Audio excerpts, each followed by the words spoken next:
یا ایہا الذین آمنوا، اے ایمان والو، اللہ کا پیغام مومنوں کے نام۔ الحمدللہ رب العالمین والصلاة والسلام علی سید المرسلین، اما بعد فاعوذ باللہ من الشیطان الرجیم، بسم اللہ الرحمن الرحیم۔ الصلاة والسلام علیک یا رسول اللہ وعلی آلک واصحابک یا حبیب اللہ، الصلاة والسلام علیک یا نبی اللہ وعلی آلک واصحابک یا نور اللہ۔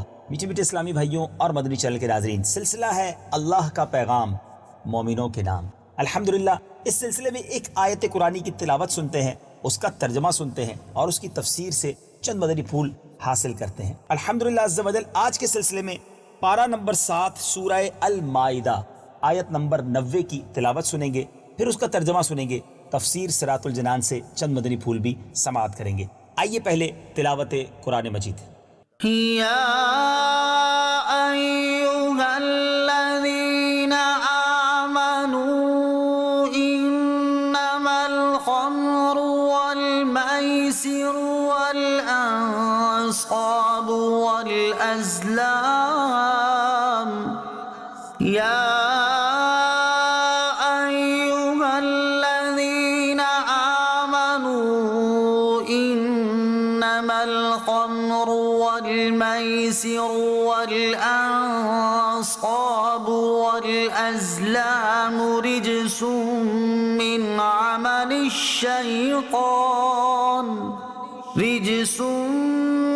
عمل الشیطان فاجتنبوه لعلکم تفلحون۔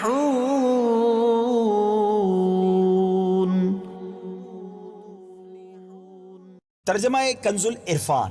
اے ایمان والو، شراب اور جوا اور بت اور قسمت معلوم کرنے کے تیر ناپاک شیطانی کام ہی ہیں، تو ان سے بچتے رہو تاکہ تم فلاح پاؤ۔ رجسم من الشیطان، ناپاک شیطانی کام ہے۔ تفسیر صراط الجنان میں ہے، اس آیت مبارکہ میں 4 چیزوں کے نجاست و خباثت اور ان کا شیطانی کام ہونے کے بارے میں بیان فرمایا گیا اور ان سے بچنے کا حکم دیا گیا ہے۔ وہ 4 چیزیں کون سی ہیں؟ نمبر 1 شراب، نمبر 2 جوا، نمبر 3 انصاب یعنی بت، اور نمبر 4 ازلام یعنی پاسے ڈالنا۔ ان چاروں چیزوں کی مختصر تفصیل سماعت کیجیے۔ نمبر 1 شراب۔ صدر الشریعہ مفتی امجد علی اعظمی علیہ رحمۃ اللہ القوی فرماتے ہیں شراب پینا حرام ہے اور اس کی وجہ سے بہت سے گناہ پیدا ہوتے ہیں، لہٰذا اگر اس کو معاصی یعنی گناہوں اور بے حیائیوں کی اصل کہا جائے تو بجا ہے۔ حضرت معاذ رضی اللہ تعالیٰ عنہ سے روایت ہے، نبی پاک صلی اللہ تعالیٰ علیہ وسلم نے ارشاد فرمایا شراب ہرگز نہ پیو کہ یہ ہر بدکاری کی اصل ہے۔ اللہ اکبر۔ شراب پینے کی چند وعیدیں بھی سن لیں۔ اللہ کرے کہ آج کے سلسلہ سن کر ہمارے دلوں میں مزید شراب سے نفرت پیدا ہو، اور خدا نہ خواستہ اگر کوئی ایسا ہمارا بھائی مدنی چینل کے ناظر میں سے ہو کہ جو اس بری آفت میں مبتلا ہے تو آج وہ سچی توبہ کر لے۔ حضرت انس رضی اللہ تعالیٰ عنہ فرماتے ہیں حضور اقدس صلی اللہ تعالیٰ علیہ وسلم نے شراب کے بارے میں 10 شخصوں پر لعنت فرمائی۔ نمبر 1 شراب بنانے والے پر، نمبر 2 شراب بنوانے والے پر، نمبر 3 شراب پینے والے پر، نمبر 4 شراب اٹھانے والے پر، نمبر 5 جس کے پاس شراب اٹھا کر لائی گئی اس پر، نمبر 6 شراب پلانے والے پر، نمبر 7 شراب بیچنے والے پر، نمبر 8 شراب کی قیمت کھانے والے پر، نمبر 9 شراب خریدنے والے پر، اور نمبر 10 جس کے لیے شراب خریدی گئی اس پر۔ اللہ اکبر۔ اندازہ ہو گیا ہوگا ہر قسم کے شراب کے معاملے میں انوالو ہونے والے، ملوث ہونے والے شخص پر گویا لعنت اللہ کی گئی ہے۔ کیوں نہ ہم اس سے توبہ کریں، اس سے دور رہیں۔ اللہ کے حبیب علیہ الصلوۃ والسلام ایک اور جگہ ارشاد فرماتے ہیں، ابن ماجہ کی حدیث ہے، میری امت کے کچھ لوگ شراب پئیں گے اور اس کا نام بدل کر کچھ اور رکھیں گے، ان کے سروں پر باجے بجائے جائیں گے اور گانے والیاں گائیں گی، اللہ تعالیٰ انہیں زمین میں دھسا دے گا اور ان میں سے کچھ لوگوں کو بندر اور سور بنا دے گا۔ ذرا سوچئے مدنی چینل کے ناظرین، شراب حرام ہونے کا 10 انداز میں بیان اس آیت میں، اور اس کے بعد والی آیت میں شراب کے حرام ہونے کو 10 انداز میں بیان کیا گیا۔ نمبر 1 شراب کو جوئے کے ساتھ ملایا گیا ہے، نمبر 2 بتوں کے ساتھ ملایا گیا ہے، نمبر 3 شراب کو ناپاک قرار دیا ہے، نمبر 4 شیطانی کام قرار دیا ہے، نمبر 5 اس سے بچنے کا حکم دیا ہے، نمبر 6 کامیابی کا مدار اس سے بچنے پر رکھا گیا ہے۔ نمبر 7 شراب کو عداوت اور بغض کا سبب قرار دیا ہے۔ نمبر 8 اور 9 شراب کو ذکر اللہ اور نماز سے روکنے والی چیز فرمایا ہے۔ اور نمبر 10 اس سے باز رہنے کا تاکیدی حکم دیا گیا ہے۔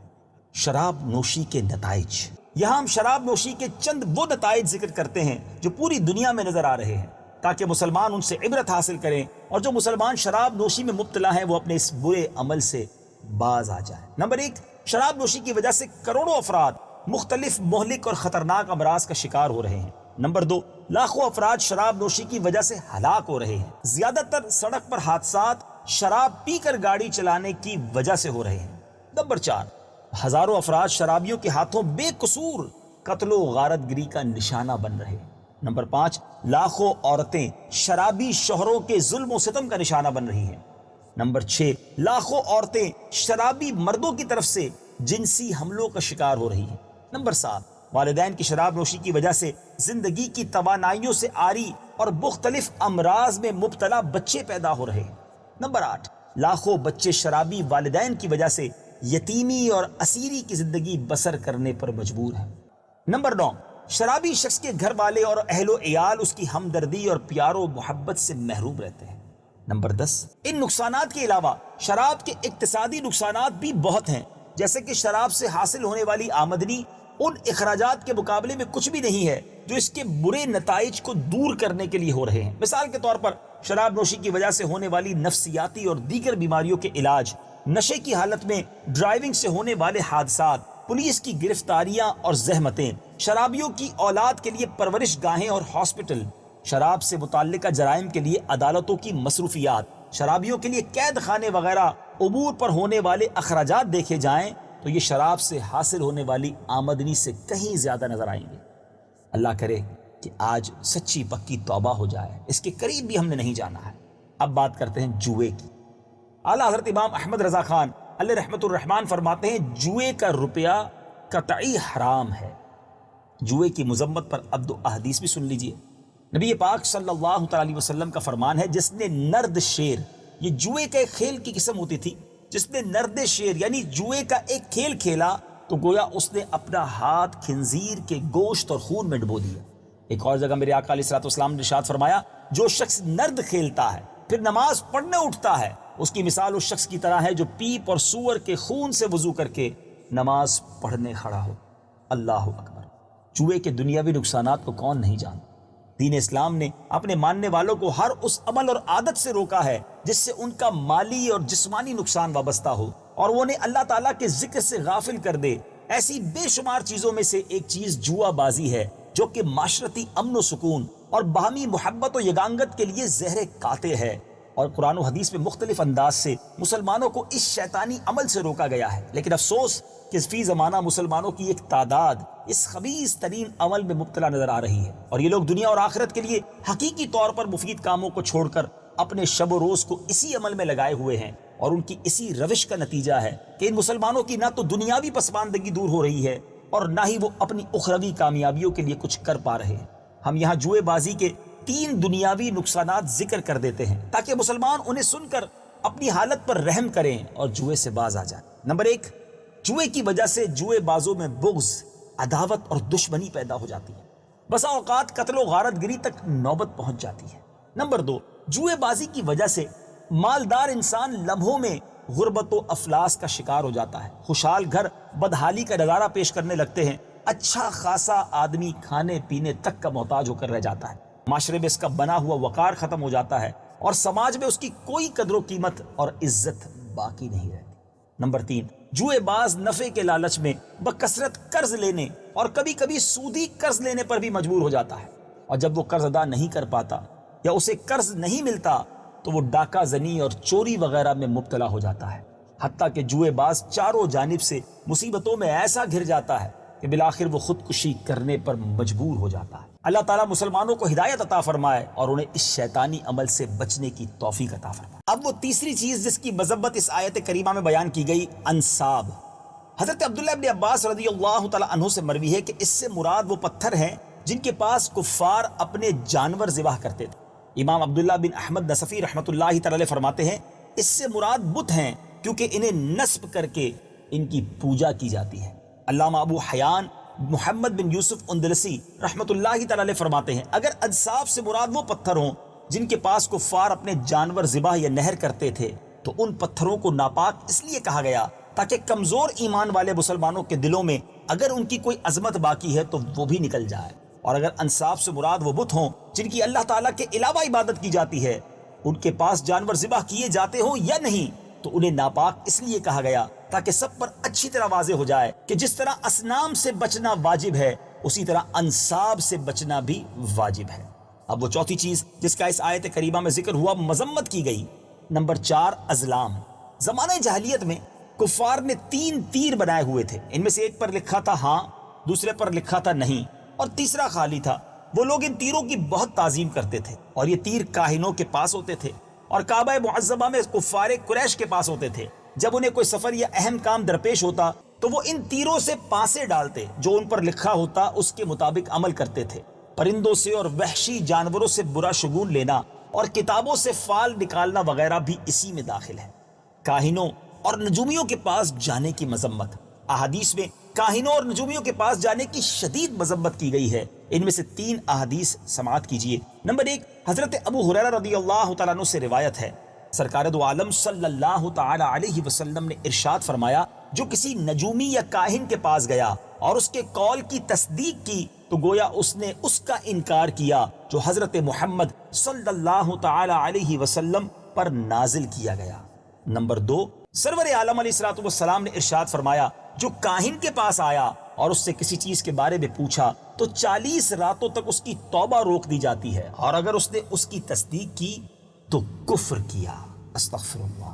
تیسری حدیث بھی سن لیجئے، حضرت قبیصہ رضی اللہ تعالی عنہ سے روایت ہے، نبی کریم صلی اللہ تعالی علیہ وسلم نے ارشاد فرمایا، خط کھینچنا، فال نکالنا، پرندے اڑا کر شگون لینا جبت یعنی شیطانی کاموں میں سے ہے۔ آیت فَاجْتَنِبُوهُ لَعَلَّكُمْ تُفْلِحُونَ سے معلوم ہونے والے مسائل۔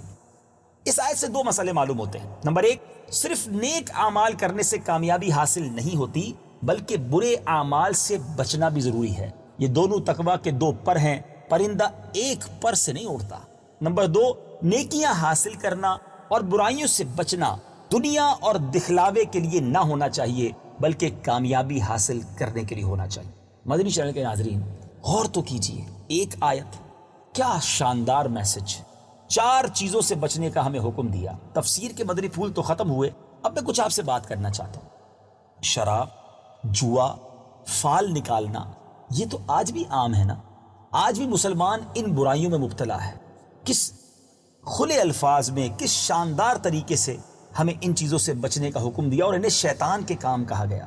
اللہ کرے کہ میں اور آپ قرآنی احکام سنیں بھی، پڑھیں بھی، سمجھیں بھی اور اس پر عمل کرنے والے بھی بن جائیں۔ خاص طور پر جن آیتوں کو ہم اپنے سلسلے میں شامل کرتے ہیں اس میں براہ راست میرے اور آپ کے رب نے ہم سے بات کی ہے، اے ایمان والو کہہ کر آپ سے بات کی ہے۔ جی ہاں، میں آپ ہی سے بات کر رہا ہوں۔ اللہ نے آپ سے فرمایا ہے۔ ہر سلسلے میں ہم کچھ سیکھتے جا رہے ہیں، سنتے جا رہے ہیں، سمجھتے جا رہے ہیں۔ اللہ کرے عمل کرنے والے بھی بن جائیں۔